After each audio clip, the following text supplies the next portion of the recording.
নমস্কার, শিপ্রা টিউটোরিয়াল চ্যানেলে সবাইকে তোমাদের স্বাগত জানাই। আমি আজকে তোমাদের ষষ্ঠ শ্রেণীর চতুর্থ অধ্যায় বিষয়বস্তু, সেটা হচ্ছে কি? এটা হচ্ছে বৈদিক যুগের সামাজিক অবস্থা। বৈদিক যুগের সামাজিক অবস্থা মানে ক্লাস 6 এর 4th চ্যাপ্টারের টপিক ভেদিক এজে সোশ্যাল কন্ডিশন। আমি এর আগে তোমাদের বৈদিক যুগের রাজনৈতিক অবস্থা, অর্থনৈতিক অবস্থা মানে তখনকার সময় রাজনীতি কেমন ছিল বা অর্থনীতি কেমন ছিল এগুলো আমি আলোচনা করেছি। যারা দেখোনি আমার শিপ্রা টিউটোরিয়াল চ্যানেলে সার্চ করো, পেয়ে যাবে। আর আজকে আলোচনা করব আমি সামাজিক অবস্থা, তখনকার সমাজ কেমন ছিল, সোসাইটি কেমন ছিল, সোশ্যাল কন্ডিশন কেমন ছিল, সামাজিক অবস্থা কেমন ছিল, এই নিয়ে আজকে আলোচনা। এবং সেই আগের ভিডিওগুলোর মতোই আমি আদি বৈদিক যুগ এবং পরবর্তী বৈদিক যুগ ভাগে ভাগ করে দিয়েছি। মানে যেহেতু প্রত্যেকটা জিনিসেই আস্তে আস্তে আদি বৈদিক যুগ থেকে পরিবর্তন হয় পরবর্তী বৈদিক যুগে, মানে এনসিয়েন্ট বৈদিক এজ থেকে পোস্ট বৈদিক এজে অনেক কিছু কন্ডিশন চেঞ্জ হয়। তো সেই জন্য আমি পরপর তোমাদের আলোচনাগুলো করব। প্রথম হচ্ছে বৈদিক সমাজ। বৈদিক সমাজ ছিল পিতৃতান্ত্রিক। বৈদিক সমাজ ছিল পিতৃতান্ত্রিক, মানে বৈদিক সোসাইটি ছিল পেট্রিয়ার্কাল। পিতৃতান্ত্রিক মানে দেখো, সমাজ কতটা পরিবার নিয়ে গড়ে ওঠে, এখনকার সমাজে তাই, তখনকার সমাজে তাই ছিল যে অনেকগুলো পরিবার নিয়ে একটা সমাজ গড়ে ওঠে। এবার সেই পরিবারে যে সব থেকে বয়স্ক পুরুষ মানুষ থাকতো তাকে কিন্তু পরিবারের প্রধান করা হয়, হেড অফ দ্য ফ্যামিলি।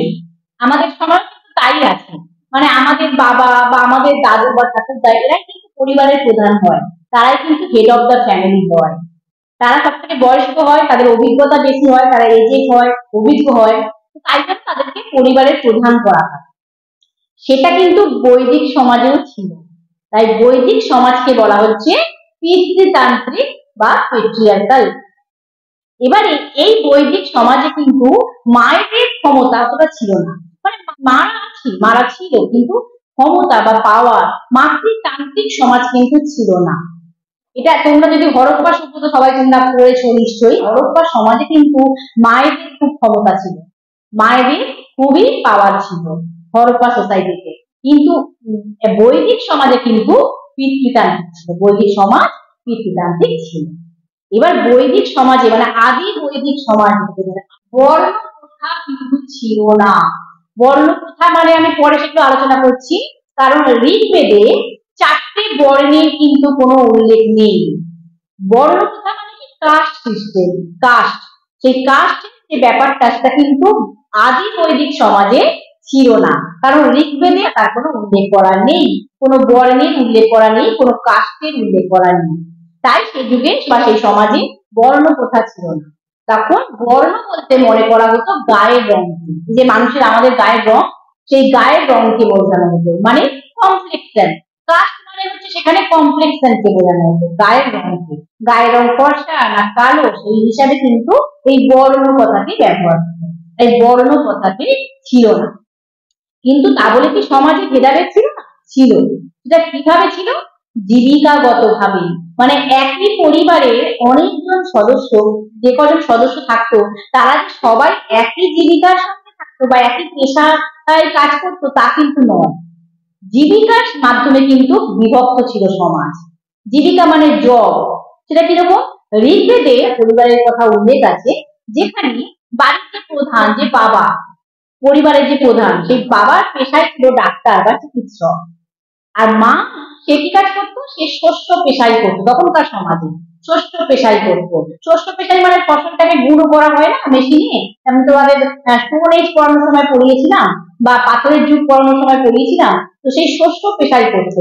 এই পেশার সঙ্গে কিন্তু মা যুক্ত ছিল। আর তার সঙ্গে এদের দুজনের যে সন্তান, তাদের ছেলে, সে আবার কবি ছিল, সে ছিল কবি। এটা ঋগ্বেদে উল্লেখ আছে, সে পোয়েট ছিল। তার মানে একটা ফ্যামিলির মধ্যে 3টে জীবিকার সঙ্গে যুক্ত মানুষ ছিল। এইভাবে কিন্তু তখনকার সমাজটা বিভক্ত ছিল, কাস্টের মাধ্যমে না, বর্ণের মাধ্যমে নয়, জীবিকার মাধ্যমে, পেশার মাধ্যমে। এই ছিল বৈদিক সমাজে বর্ণ প্রথার গুরুত্ব, এইভাবে বিভক্ত ছিল। তৃতীয় হচ্ছে আদি বৈদিক সমাজে, এনসিয়েন্ট বৈদিক সোসাইটিতে মেয়েদের স্থান কিন্তু অনেক উন্নত ছিল। মেয়েদের স্থান সমাজে কিন্তু অনেক উন্নত ছিল। হ্যাঁ, সমাজ পিতৃতান্ত্রিক ছিল, কিন্তু মেয়েরা কিন্তু সমাজে যথেষ্ট গুরুত্ব পেত। সোসাইটিতে কিন্তু ইম্পর্টেন্স ছিল ওমেনদের। তারা পড়াশোনা করতে পারতো, তারা এডুকেশন পেত, তারা যুদ্ধে অংশগ্রহণ করতে পারতো, তারা যাগযজ্ঞে অংশগ্রহণ করতে পারতো। ধর্মীয় আচার অনুষ্ঠান, যাগযজ্ঞ, রিলিজিয়াস যেগুলো রিচুয়াল আছে সেগুলোতে কিন্তু মেয়েরা অংশগ্রহণ করতে পারতো বা পার্টিসিপেট করতে পারতো ওমেনরা। আর কি ছিল, তারা কিন্তু সভা সমিতি বৈঠকে, মানে কোন সমিতির বৈঠকে অংশগ্রহণ করতে পারতো। যে সমস্ত জায়গায় একত্রিত হয়ে একটা সভা হতো যেখানে সবকিছু আলোচনা হয়, সেখানে কিন্তু ছেলেদের সঙ্গে মেয়েরাও কিন্তু অংশগ্রহণ করতে পারতো, মেয়েরাও কিন্তু পার্টিসিপেট করতে পারতো। এটা কিন্তু বিশাল ব্যাপার ছিল তখনকার সমাজে। তার মানে মেয়েদের যথেষ্ট উন্নত ধান ছিল, তাদের কিন্তু ইম্পর্টেন্স ছিল সোসাইটিতে। আর ঋগ্বেদে কিন্তু কোনো বাল্য বিবাহ ছিল না, বাল্য বিবাহের উল্লেখ নেই। মানে ছোটবেলায় যে দিয়ে দেওয়ার ব্যাপার, বাল্য বিবাহ তো তোমাদের আমি বলেছি ক্লাস 5-এ, বিশেষ করে বলেছি আমি তোমাদের সবাইকে। তো সেই বাল্য বিবাহ মানে ছোটবেলায় যে বিয়ে, সেই ব্যাপারটা কিন্তু ঋগ্বেদে উল্লেখ নেই, বা চাইল্ড ম্যারেজ কিন্তু ঋগ্বেদায় মেনশন করা নেই। তার থেকে বোঝা যায় মেয়েদের কিন্তু ছোটবেলায় বিয়ে হতো না, তাদের পড়াশোনা করতে হতো, তাদের বিয়ে কেন হবে? তা সেই সোসাইটি কিন্তু অনেক বেশি প্রোগ্রেসিভ ছিল এবং অনেক বেশি সামাজিক ভাবে ওরা কিন্তু মেয়েরা অনেক উন্নত ছিল। এটা আদি বৈদিক সমাজ। আদি বৈদিক সমাজে এই সমস্ত ভাবে কিন্তু সমাজটা ছিল, সামাজিক অবস্থা ছিল, সোশ্যাল কন্ডিশন ছিল, বলতে গেলে খুব ভালো ছিল। এরপরে যখন আমি পরবর্তী বৈদিক সমাজ বলবো সেটা খুবই খারাপ হয়ে যায়, এইবার আলোচনা করবো পরবর্তী বৈদিক সমাজে বা পোস্ট বৈদিক সোসাইটি। সেইখানে কি হয়েছিল, প্রথম সমাজ কিন্তু পিতৃতান্ত্রিকই ছিল। সমাজ পিতৃতান্ত্রিক তো হবে কেন, পরবর্তী সমাজ তো আরো খারাপ হয়ে যায়। সমাজে কিন্তু পরিবারের প্রধান কিন্তু পুরুষ মানুষই ছিল, বা হেড ছিল যে বয়স্ক মানুষ, মানে পেট্রিয়ার্কাল ছিল মানে সোসাইটি। পোস্ট বৈদিক সোসাইটিও কিন্তু পেট্রিয়ার্কাল ছিল, পিতৃতান্ত্রিকই ছিল। আর কি ছিল, সমাজে বর্ণ প্রথার গুরুত্ব বাড়ে। মানে পরবর্তী বৈদিক সমাজে বর্ণ প্রথার গুরুত্ব বাড়ে, বা পোস্ট বৈদিক সোসাইটিতে কাস্ট সিস্টেমের ইম্পর্টেন্স বাড়ে। বর্ণের মাধ্যমে বা শ্রেণীর মাধ্যমে কিন্তু সমাজ বিভক্ত ছিল। সোসাইটি ডিভাইডেড ছিল 4টে কাস্টের মাধ্যমে বা 4টি বর্ণের মাধ্যমে। সেগুলো কি কি? এক হচ্ছে ব্রাহ্মণ, 2 হচ্ছে ক্ষত্রিয়, 3 হচ্ছে বৈশ্য, 4 হচ্ছে শূদ্র। ব্রাহ্মণ বা ব্রাহ্মিক যাদের বলা, যে ব্রাহ্মণদের কাজ কি ছিল, এই যে 4টে শ্রেণী, ব্রাহ্মণ, ক্ষত্রিয়, বৈশ্য, শূদ্র, এইটা এইভাবে কিন্তু সমাজটা ভাগ ছিল। এবং এখানকার এই সমাজের মানুষেরা মনে করতো যে এই বর্ণগুলো মানুষ, সেখানকার মানুষেরা জন্মগত পেয়েছে। মানে যে ব্রাহ্মণ পরিবারে জন্মাতো সে ভাবতো আমি জন্মগতভাবে ব্রাহ্মণ, যে বৈশ্য ছিল সে জন্মগতভাবে ভাবতো বৈশ্য, যে শূদ্র ছিল, নিচু জাতি ছিল, তারাও ভাবতো আমরা জন্মগতভাবেই শূদ্র, মানে লোয়ার কাস্ট। মানে জন্মগতভাবেই সমাজের মানুষরা তারা মনে করতো যে তারা বিভিন্ন বর্ণে ভাগ হয়ে আছে। এবার এই 4টে বর্ণ মাধ্যমে কিন্তু জাতি ভেদ প্রথার গুরুত্ব ভারী। মানে সোশ্যাল ডিসক্রিমিনেশন সিস্টেম, এই কাস্ট সিস্টেমের মাধ্যমে কিন্তু সোশ্যাল ডিসক্রিমিনেশন সিস্টেমেরও ইম্পর্টেন্স বাড়ে। মানে সমাজে যখন 4টে শ্রেণীতে সমাজ ভাগ হয়ে যায়, স্বাভাবিকভাবে একে অপরের জাতিকে ঘৃণা করবে। জাতি ভেদ প্রথা যাকে বলে, ডিসক্রিমিনেশন, বৈষম্য, সমতা থাকবে না, সেটা তো খুব স্বাভাবিক, সেটাই বেড়েছিল। মানে পরবর্তী বৈদিক সমাজে কিন্তু সোশ্যাল ডিসক্রিমিনেশন সিস্টেমের ইম্পর্টেন্স বাড়ে, পোস্ট বৈদিক সোসাইটিতে, বা জাতিভেদ প্রথার গুরুত্ব বাড়ে। এবার আমি বলবো যে এরা যে প্রত্যেকটা শ্রেণী, তারা যেহেতু জন্মগতভাবে শ্রেণীর সঙ্গে যুক্ত ছিল, বললাম আমি, তারা সেই অনুযায়ী কিন্তু নিজেদের পেশাটাই করতো, তারা সেই রকমই জীবিকা করতো, যেরকম শ্রেণী সেই রকম তারা কাজ করতো। মানে ব্রাহ্মণ, ক্ষত্রিয়, বৈশ্য, শূদ্র, এই 4টে শ্রেণীর 4 রকম ভাবে তাদের কাজটা ভাগ করে দেওয়া ছিল। মানে পেশাটা তাদের বিভিন্ন ভাবে বিভক্ত ছিল। তখন আগেকার সমাজের মতো যে কেউ ডাক্তার, যে কেউ চিকিৎসক, মানে যে কেউ মানে সোশ্যাল লোয়ার কাস্ট এরকম হতো না। তা ব্রাহ্মণদের কাজ কি ছিল, মানে যারা ব্রাহ্মণ ছিল তাদের কাজ ছিল পৌরোহিত্য করা। তারা কি করতো, পুজো করতো, পুজো পাঠ করতো, বা বেদ পাঠ করতো, যাগযজ্ঞ করতো। এগুলো আমি আগেও বলেছি যে পৌরোহিত্য এটাই তাদের কাজ ছিল, পুরোহিতের কাজ। আর তারপর ব্রাহ্মণের পরে ক্ষত্রিয়। ক্ষত্রিয় মানে হচ্ছে রাজবংশে জন্মানো। ক্ষত্রিয় শ্রেণী মানেই ধরা হতো তারা রাজার বংশে জন্মেছে। তখন তো রাজার স্থান হয়ে গেছে, আমি তো রাজনৈতিক অবস্থা বলার সময় বলেইছি যে পরবর্তী বৈদিক সমাজে কিন্তু রাজার স্থান হয়ে গেছে। তো এই ক্ষত্রিয় যারা ছিল তারা কিন্তু রাজবংশে ছিল, রাজবংশে তাদের জন্ম। এদেরকে ওয়ারিয়ার বলতো বা এরা যুদ্ধ করতো এবং এরা ব্যাটেলে যেত বা যুদ্ধ করতো। তার সাথে সাথে সেই যুদ্ধ করে সেখান থেকে সম্পদ লুট করে আনাই তাদের কাজ ছিল, মানে অ্যাসেটকে প্লান্ডার করে আনা, এটাই ছিল তাদের কাজ, এই রাজাদের কাজ, ক্ষত্রিয়দের কাজ। এরপরে আসছে বৈশ্য। বৈশ্য মানে হচ্ছে যারা মার্চেন্ট বলে, মানে যারা বণিক, মার্চেন্ট মানে বণিক, যারা ব্যবসা বাণিজ্যের সঙ্গে যুক্ত ছিল, বাণিজ্য করত।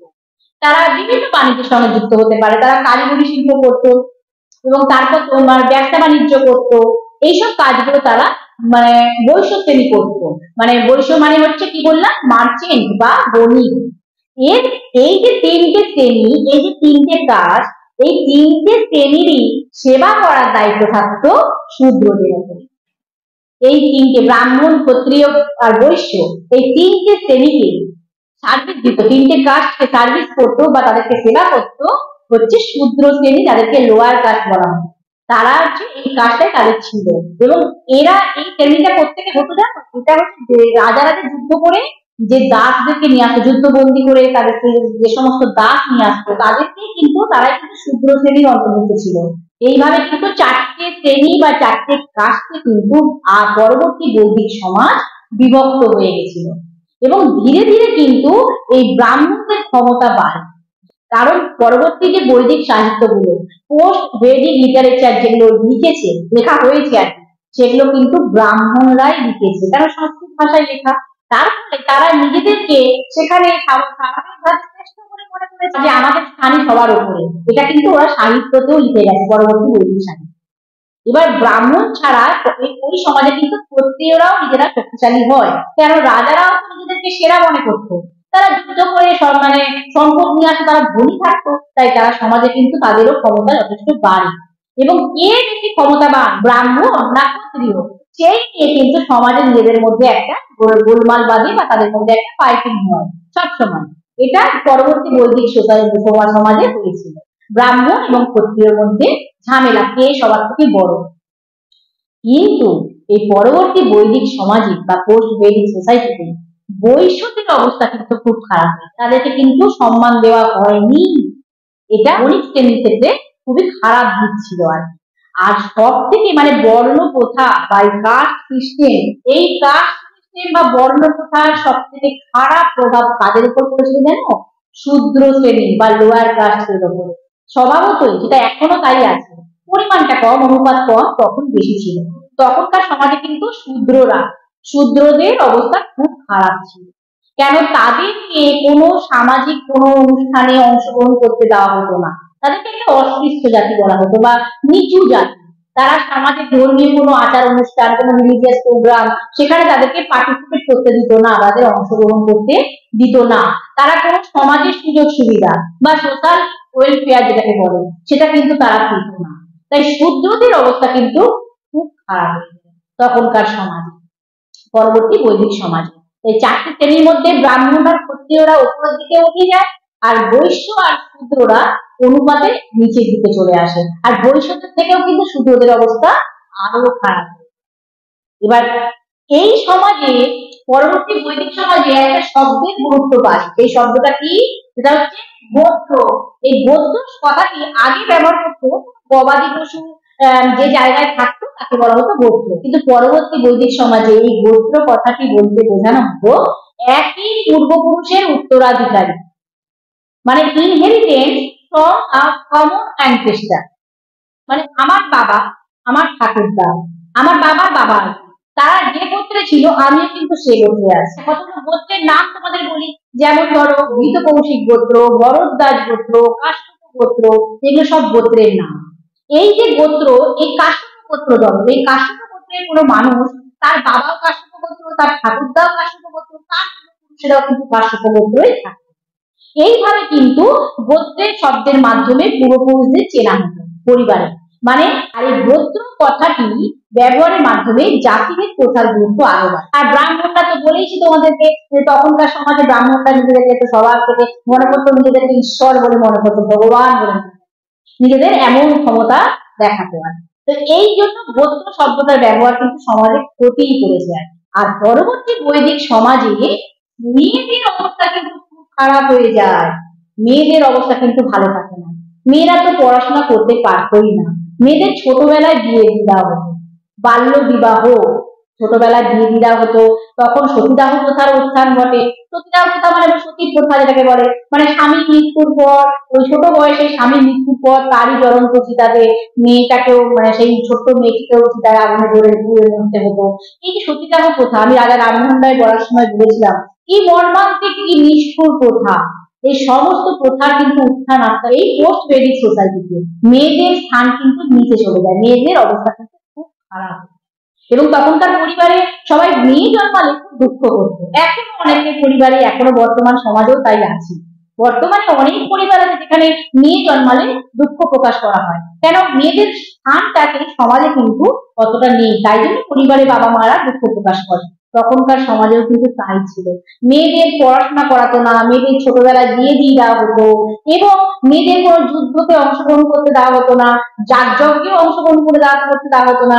এমনকি যে সমিতি, সভা সমিতির বৈঠক বা মিটিংয়ে আমি বলেছিলাম যে আগে তারা পার্টিসিপেট করতো, অংশগ্রহণ করতো, সেটাও কিন্তু করতে দেওয়া বন্ধ করে দেওয়া হয়। মানে সব দিক থেকে কিন্তু মেয়েদের, ওমেনদের পজিশন খারাপ, মেয়েদের অবস্থা কিন্তু খারাপ হয়ে যায়। তো এই হচ্ছে পরবর্তী বৈদিক সমাজে মেয়েদের অবস্থা, মেয়েদের কিন্তু খুব খারাপ অবস্থা হয়ে যায়। কিন্তু পরবর্তী বৈদিক সমাজের মানুষজন তারা জীবনটাকে অতিবাহিত করার জন্য, জীবনটাকে যেভাবে কাটাতো সেটাকে চারটি ভাগে ভাগ করে চতুরাশ্রম প্রথা, এই চতুরাশ্রম প্রথার কিন্তু প্রচলন হয়। ফোর আশ্রমাস অফ লাইফ, চতুরাশ্রম প্রথা এটা কি? তখনকার পরবর্তী বৈদিক সমাজে মানে মানুষ, একজন ব্যক্তি চারটি পর্যায়ের মাধ্যমে তাদের জীবনটাকে কাটাতো। এই চারটে পর্যায় কি কি? প্রথম পর্যায় হচ্ছে ব্রহ্মচর্য, মানে ব্রহ্মচর্যা। ব্রহ্মচর্য এখানে কি করা হতো? এখানে ব্যক্তি, মানে সেই ব্যক্তি যখন ছোট থাকে মানুষটি, সে তখন গুরুগৃহে পড়াশোনা করতো, গুরুগৃহে পড়াশোনা করতো। পরের যে স্টেজ বা পরের যে পর্যায় সেটা হচ্ছে গার্হস্থ্য।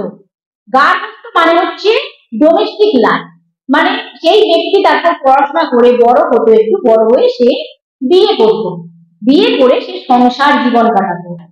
তারপরে পর্যায় মানে বানপ্রস্থ, বানপ্রস্থ পর্যায়ে সেই ব্যক্তি সংসার জীবন ত্যাগ করে বন জঙ্গলে কুটিরে থেকে ধর্মচর্চা করে, মানে সবকিছু ত্যাগ করে দিয়ে সে কিন্তু সেখানে ধর্মচর্চা করতো। এটা ছিল বানপ্রস্থ লাইন। আর তারপরে হচ্ছে সন্ন্যাস লাইন, বানপ্রস্থ পরে হচ্ছে সন্ন্যাস লাইন। এটা ছিল মানে সবকিছু ত্যাগ করে, সমস্ত মোহ মায়া ত্যাগ করে, সংসার ত্যাগ করে একেবারে ঈশ্বরের কাছে নিজেকে সমর্পণ করে দেওয়া, একদম ঈশ্বরের কাছে নিজেকে একদম করে দেওয়া, একদম বৈরাগ্য জীবন যাকে বলা হয় সেইটাকে বলা হচ্ছে সন্ন্যাস জীবন। এইভাবে চারটে পর্যায়ে জীবনটাকে তারা ভাগ করে জীবন থাকে। এটা একদিকে ভালো ছিল, আমি বলবো এই চতুরাশ্রম প্রথা কিন্তু অনেক ভালো ছিল। তখনকার সমাজে এই একটা দিক কিন্তু খুব ভালো ছিল, এই চতুরাশ্রম প্রথা যেটা ছিল খুব ভালো জিনিস ছিল। বুঝতে পারলাম তো চতুরাশ্রম কোনটাকে বলে? তো এই হচ্ছিল তখনকার সমাজে, সোসাইটিতে চারটে ভাগ বা চারটে আশ্রম। আর পরবর্তী মানে বৈদিক সমাজে তখন কিন্তু পাশা খেলার প্রচলন ছিল। পাশা খেলা, পাশা খেলা তোমরা মহাভারত দেখলে যা দেখতে পাবে, এরকম করে পাশাগুলোকে ডাইসগুলোকে নিয়ে ফেলে দেবে, একটা বোর্ড থাকে সেই বোর্ডের মধ্যে খেলা হয়, এটাকে বলে পাশা খেলা।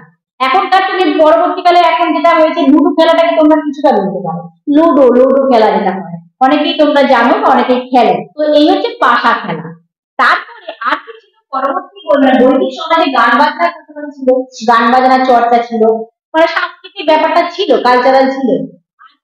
রথ আর ঘোড়া দৌড় প্রতিযোগিতা, এগুলো দেখতে মানুষজন ভিড় করতো। এটা হতো, এটা কিন্তু এই পরবর্তী বৈদিক সমাজে হয়েছিল বা পোস্ট বৈদিক সোসাইটি। আর আদি বৈদিক সমাজে কিন্তু সোসাইটিতে বা আদি বৈদিক সমাজে অনেক রকমের মাংস খাওয়ার প্রচলন ছিল, প্রচুর রকমের তারা মাংস খেত। এটা পরবর্তী বৈদিক সমাজে পরিমাণটা কমে যায়, আদি বৈদিক সমাজে ছিল। এইভাবে কিন্তু সমাজ বিভিন্ন ভাবে তাদের সাংস্কৃতিক ব্যাপারটা আমি বললাম, আলোচনা করলাম, কিভাবে তারা বিনোদন করতো, সমাজ কি কি শ্রেণীতে বিভক্ত ছিল সেটাও বললাম, এবং চতুরাশ্রম প্রথার কথা বললাম, কিভাবে তারা জীবনটাকে অতিবাহিত করতো। এটা ছিল ওদের বৈদিক সমাজে বা বৈদিক যুগে সামাজিক অবস্থা বা সোশ্যাল কন্ডিশন, বৈদিক এজে সোশ্যাল কন্ডিশন। আশা করি তোমাদের আমি এই বিষয়টা বোঝাতে পারি। এবার আমি আলোচনা করব বৈদিক যুগের ধর্ম নিয়ে, বৈদিক যুগের রিলিজিয়ান নিয়ে, রিলিজিয়ান কি ছিল, কেমন ছিল, সেই নিয়ে আমি ডিসকাস করবো। বৈদিক যুগের ধর্ম বলতে সে সময় মূর্তি পূজার কিন্তু প্রচলন ছিল না, মানে আইডিলেটরি যেটাকে বলে আর কি, মূর্তি পুজো, সেটা কিন্তু সে সময় ছিল না। মানে দেবতার মুখকে মানুষের মুখের মতো করেই কল্পনা করা হতো, দেবতা কোন ঈশ্বরের মুখকে মানুষের মতো করেই কল্পনা করা হতো। আর বৈদিক যুগে তাহলে ধর্মটা কেমন ছিল, রিলিজিয়ানটা কেমন ছিল, সেটা ছিল আচার নির্ভর এবং যজ্ঞ কেন্দ্রিক, মানে রিচুয়াল বেসড ছিল রিলিজিয়ান। মানে এবং সে সময় কিন্তু যজ্ঞে পশু বলি দেওয়া হতো, গরু ঘোড়া মানে কাউ হর্স এগুলোকে বলি দেওয়া হতো, পশু বলি দেওয়া হতো, অ্যানিমেল স্যাক্রিফাইস করা হতো কিসে, এই সমস্ত ফায়ার সেরিমনি বা যজ্ঞের মধ্যে।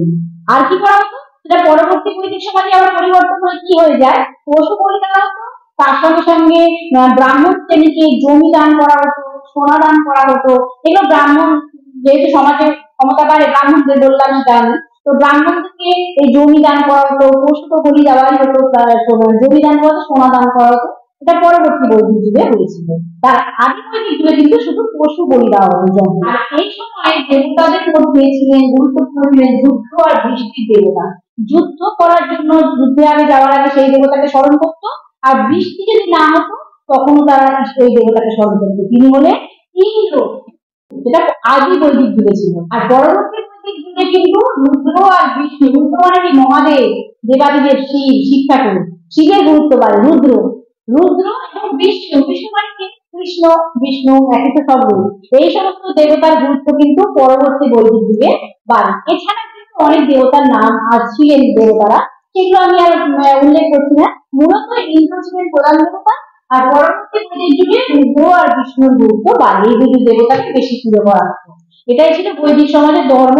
আর যজ্ঞ কেন্দ্রিক ছিল বললাম, যে ধর্মটা যাগযজ্ঞ বেশি করা হতো, যজ্ঞে পশু বলি দেওয়া হতো, এবং আস্তে আস্তে ব্রাহ্মণদের ক্ষমতা এর ফলে বাড়তে থাকে, কেন এই সমস্ত আচার অনুষ্ঠানের জন্যই বাড়ে, এবং আস্তে আস্তে এই বৈদিক ধর্ম কিন্তু ব্রাহ্মণ ধর্মে পরিণত হয়। এটাই কিন্তু পরবর্তী বৈদিক সমাজে কিন্তু আস্তে আস্তে ধর্মীয় দিকে পরিবর্তন হয়। এই হলো বৈদিক যুগের সমাজ এবং ধর্ম। আজকের যে বিষয়বস্তু ছিল বৈদিক যুগের সমাজ এবং ধর্ম, এবং আশা করি তোমরা সেটা বুঝতে পেরেছো। এবং আলোচনা শেষে আমি বলতে চাই, যারা এখনো শিক্ষা টিউটোরিয়াল চ্যানেলটি সাবস্ক্রাইব করনি, তারা চ্যানেলটি সাবস্ক্রাইব করে নাও এবং পাশে থাকা বেল আইকনটি অবশ্যই প্রেস করো, তাহলে নোটিফিকেশন পাবে। আমার ভিডিওগুলো একটু বড় হয় কেন, আমি তোমাদেরকে দু রকম ভাবেই তো বোঝানোর চেষ্টা করি, যারা ইংলিশ মিডিয়াম আছো তারা যাতে কিছুটা উপকার পাও আমার বলার মাধ্যমে বা আমার বোঝানোর মাধ্যমে, তাই আমি এই চেষ্টাটা করি, তার জন্য একটু ভিডিওগুলো বড় হয়ে যায়। তোমরা একটু ধৈর্য ধরে দেখো, তাহলে বুঝতে পারবে। এখানে আমি আমার আলোচনা শেষ করছি। নমস্কার।